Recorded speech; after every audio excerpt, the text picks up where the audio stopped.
Good Friday afternoon. I'm 22 News Storm Team Meteorologist Adam Strzempko with your 4 p.m. video forecast. We've been dealing with rain and snow showers, and we do have a winter weather advisory that continues in effect for northern Berkshire County, western Franklin County until early tomorrow morning. For accumulating snow, you're going to continue to see that persistent light snow, although it will be coming to an end, I should say, in the valley as we head through the evening hours. So rain and snow showers gradually ending even in the Berkshires and the hills, but probably not until around midnight.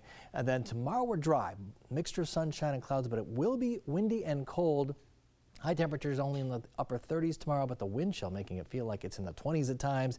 And then we are tracking the chance for some snow showers as we head into Sunday. So your forecast looks like this for tonight. Rain and snow showers gradually coming to an end.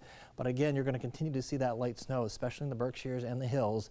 It'll be a windy night. Overnight lows 22 to 26. As far as accumulation goes, may see a bit of a coating in the valley, but again, once you get up into the hills, 1 to 3 inches, and northern sections of Franklin and northern sections of Berkshire County, western Franklin County, 3 to possibly 6 inches of snow in some spots, and maybe even higher amounts in some of the highest locations. So for tomorrow, we're dry, sun and clouds, windy, high temperatures 36 to 40. 22 News Storm Team 7-day forecast as we head into Sunday. Chance for some snow showers, especially during the afternoon.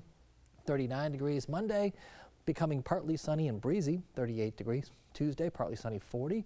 Wednesday, partly sunny, 43, and then staying in the 40s Thursday and Friday, partly sunny in the lower 40s. That's the way it looks from here for now. Much more tonight on 22 News starting at 5.